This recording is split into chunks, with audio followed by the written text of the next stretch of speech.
Price be to Jesus. Hallelujah. ഈശോ മിശിഹായ്ക്ക് സ്തുതിയായിരിക്കട്ടെ. കാർമൽ റൂഹ മിനിസ്ട്രി പ്രേക്ഷിതരോട് സിസ്റ്ററിനെ ഒന്ന് രണ്ട് അനുഭവങ്ങൾ പങ്കുവയ്ക്കാൻ പോവുകയാണ്. സിസ്റ്ററാകാനായിട്ട് ഒരുങ്ങിക്കൊണ്ടിരിക്കുന്ന ഒരു മകളെ ഒരു പ്രോവിൻസിൽ നിന്ന് അത് ചില പ്രത്യേക കാരണത്താൽ വീട്ടിലേക്ക് വിടുകയാണ്. ഈ കുട്ടിക്കാണെങ്കിൽ സിസ്റ്ററാകാൻ ഭയങ്കര ആഗ്രഹം. എനിക്ക് കോൺവെൻറ്റിൽ മാത്രം ജീവിച്ചാൽ മതി, ഞാൻ അവിടെ നിലം തുടയ്ക്കുന്ന ഒരു ചേച്ചിയായിട്ട് ഒരു മകളായിട്ട് മാറാമെന്ന് പോലും പറഞ്ഞുകൊണ്ട് കരഞ്ഞ് എന്നോട് പങ്കുവയ്ക്കുകയാണ്. എനിക്കും അത് ഭയങ്കര ദൈവവിളി ശക്തമായിട്ടുണ്ടെന്ന് പരിശുദ്ധ അമ്മ ശക്തമായിട്ട് വെളിപ്പെടുത്തി തന്നു. ആ മകളിൽ ദൈവവിളി ഉണ്ട്, അവളൊരു സിസ്റ്ററാകും. അങ്ങനെ വിശുദ്ധിയുടെ വലിയൊരു പരിമളം ആ മകൾക്കുണ്ട്. ഒരുപാട് പ്രാർത്ഥിച്ച് വിട്ടതിനെക്കുറിച്ചുള്ള ദുഃഖം, അങ്ങനെ വേറൊരു സ്ഥലത്തേക്ക് ഈ മകളെ ഇൻ്റർവ്യൂവിനായിട്ട് വിട്ടു. അപ്പോൾ അവർ എല്ലാ സാധനങ്ങളായിട്ട് അവിടെ ചെന്നു. ആ പ്രൊവിൻഷ്യാളമ്മ ആ മകളെ എടുത്തു. അവരെ ന്യൂസ് ഷീറ്റൊക്കെ ആയിട്ട് പിന്നീട് ഉടുപ്പ് കിട്ടി വളരെ സന്തോഷമായിട്ട് നീങ്ങുന്നു. ഉടുപ്പിട്ടതിന് ശേഷം ഒരിക്കൽ പോലും ഇവരെ ഞാൻ കണ്ടിട്ടില്ല. ഒരിക്കൽ പോലും സിസ്റ്ററിനെ കാണാനായിട്ട് ഈ സിസ്റ്റർ വരിക ഒന്നും ഉണ്ടായിട്ടില്ല. ഇപ്പോൾ നിത്യവ്രതമൊക്കെ കഴിഞ്ഞു, പക്ഷേ ഒന്ന് കാണാൻ വരിക അല്ലെങ്കിൽ ആ ഒരു അന്ന് ഈ സിസ്റ്റർ ഈ കുട്ടിയുടെ വീട്ടുകാർക്കും എനിക്കും ഉറക്കമില്ലാത്ത നാളുകളായിരുന്നു. അതിനെ തുടർന്ന് ഒരുപാട് അനുഭവിച്ചു. എങ്കിൽ പോലും ഈ മകളൊരു സിസ്റ്ററായി കർത്താൻ്റെ മണവാട്ടിയായി, അതാണ് എൻ്റെ ഏക സന്തോഷം. പക്ഷെ ഒരിക്കലും ഞാൻ കണ്ടിട്ടില്ല.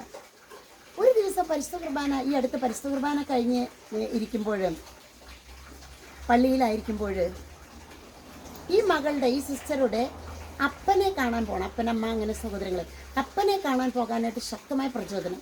അപ്പോൾ ഞാൻ ഒന്ന് രണ്ട് പ്രേക്ഷിതരെ കൂട്ടി മാതാവുമായിട്ട് വീട്ടിൽ ചെന്നു. അപ്പന് വേണ്ടി ശക്തമായിട്ട് പ്രാർത്ഥിച്ചു. കുടുംബം മുഴുവനും മാതാവിൻ്റെ പ്രദക്ഷിണം നടത്തി പ്രാർത്ഥിച്ചു. അത് കഴിഞ്ഞ് വീട്ടിലേക്ക് തിരിച്ചു വന്നു. അപ്പോൾ ഒരു രൂപക്കൂടില്ല. ഇപ്പോൾ സിസ്റ്ററിൻ്റെയും പ്രേക്ഷിതരുടെ ഒരു പ്രത്യേക ശുശ്രൂഷയാണ് വെറുതെ പടങ്ങൾ ഒട്ടിച്ച് വെച്ചേക്കാം വീടുകളിൽ. അത് പാവപ്പെട്ട വീടുകളായിരിക്കാം. നമ്മൾ മാതാവിൻ്റെ പടം, ഈശോയുടെ തിരുഹൃദയത്തിൻ്റെ ചില്ലിട്ട രൂപം അല്ലെങ്കിൽ പടം, അന്തോണീസ് പുണ്യാളുടെ പടങ്ങൾ ഇങ്ങനെ ചുമരുമ്പോൾ ഷോക്കേസിലൊക്കെ ഒട്ടിച്ച് വെച്ചിട്ട് അത് പ്രാർത്ഥനാ മുറി. അപ്പോൾ അവിടേക്ക് സിസ്റ്ററിനൊരു പ്രേക്ഷിതനുണ്ട്, റാഫി എന്ന് പറയും. പുത്തൻ പള്ളിയുടെ അടുത്ത് ഹേൽ മേരി എന്ന് പറഞ്ഞിട്ട് റാഫി എന്നൊരു പ്രേക്ഷിതനുണ്ട്. അപ്പോൾ ഈ ഭക്തസാധനങ്ങൾ വിൽക്കുന്നത്. അപ്പോൾ അതുകൊണ്ട് തന്നെ സിസ്റ്ററിന് വളരെയധികം ഫ്രീഡം ഉണ്ട്. അവിടെ ചെന്ന് ഇങ്ങനെ രൂപങ്ങളൊക്കെ ഓരോ വീടുകളിലേക്ക് 10-18 ഇന്നലെ പോലും ഒരു രൂപങ്ങളായിട്ട് കൊടുത്തു. 18, 19, 20 പേർക്ക് വീടുകളിൽ സിസ്റ്റേഴ്സിൻ്റെ വീടുകൊണ്ട് എത്തിച്ചിട്ടുണ്ട്. അപ്പോൾ ഈ വീട്ടിൽ വീണ്ടും ഒരു പ്രാവശ്യം കൂടി പോയി രൂപക്കൂട് എത്തിച്ചു. രൂപക്കൂട് ഈശോ മാതാവ് ഔസേപ്പിതാവ് വെച്ച് ക്രമീകരിച്ച് ബൈബിൾ തുറന്ന് വെച്ച് പിന്നെ കന്നാമ്പെള്ളത്തിൽ വെച്ച് തിരി കത്തിക്കാനുള്ളതൊക്കെ വെച്ച് നമ്മൾ തിരിച്ചു പോന്നു. അവിടുന്ന് കുറച്ച് ദിവസം കഴിഞ്ഞില്ല, ഈ അപ്പച്ചൻ മരിക്കുകയാണ്. അപ്പോൾ എന്തുകൊണ്ട്? അപ്പോൾ വീട്ടുകാർ ഈ സിസ്റ്ററിനോട് ചോദിച്ചു, സിസ്റ്റർ കാർമൽ സിസ്റ്ററിനെ വിളിച്ച് പറഞ്ഞോ ഇങ്ങനെ പ്രാർത്ഥിക്കാൻ വരാനും വീട് സന്ദർശനവും? അപ്പോൾ പറഞ്ഞു, ഇല്ല, ഞാൻ അദീപിനെ കണ്ടിട്ടേ ഇല്ല, സിസ്റ്ററിനെ ഫോൺ നമ്പർ അറിയില്ല, കാണാൻ ആഗ്രഹിച്ചിട്ട് കണ്ടിട്ടില്ല, കോൺവെൻറ്റിൽ ചെന്ന് അന്വേഷിച്ചിട്ട് കണ്ടില്ല, ധ്യാന കേന്ദ്രത്തിൽ ചെന്ന് അന്വേഷിച്ചിട്ട് കണ്ടില്ല.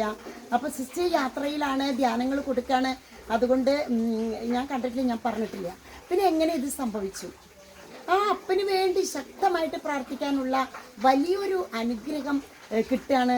അതെങ്ങനെ തോന്നി എന്ന് പറഞ്ഞാൽ പരിശുദ്ധാത്മാവിൻ്റെ ശക്തമായ പ്രചോദനത്താലും പരിശുദ്ധാത്മാവിൻ്റെ കൃപയാലും അപ്പോസ്തല പ്രവർത്തനങ്ങൾ 1:8 പരിശുദ്ധാത്മാവ് നിങ്ങളിൽ വന്നു കഴിയുമ്പോൾ നിങ്ങൾ ശക്തി പ്രാപിക്കും. അപ്പോൾ പരിശുദ്ധാത്മാവ് നമ്മൾ ഈ കാലഘട്ടങ്ങളിൽ നമ്മൾ പന്തക്കുസ്ത തിരുനാളിന് വേണ്ടി ഒരുങ്ങിക്കൊണ്ടിരിക്കുക. അപ്പോൾ പരിശുദ്ധാത്മാവ് മുഴുവനും നിറഞ്ഞു നിൽക്കുന്ന അധ്യായങ്ങളാണ് അപ്പോസ്തല പ്രവർത്തനങ്ങൾ. നമ്മൾ ഈ നാളുകളിൽ 50-ാം പെരുന്നാൾ വരെ ഇന്നിപ്പോൾ പരിശുദ്ധ ത്രിത്വത്തിൻ്റെ തിരുനാൾ ആഘോഷിക്കുകയാണ്. നമ്മൾ തീർച്ചയായിട്ടും അപ്പോസ്തല പ്രവർത്തനങ്ങൾ മുഴുവൻ വായിക്കുന്നത് നല്ലതാണ്. അപ്പോസ്തല പ്രവർത്തനങ്ങൾ മുഴുവൻ സമയവും ശിഷ്യന്മാരെ പരിശുദ്ധാത്മാവ് അടയാളങ്ങളിലൂടെ, അത്ഭുതങ്ങളിലൂടെ, ശക്തിപ്പെടുത്തലുകളിലൂടെ നയിക്കുന്നത് നമുക്ക് കാണാനായിട്ട് സാധിക്കും. അപ്പോൾ അത് മുഴുവൻ വായിക്കുന്നത് വളരെ നല്ലതാണ്.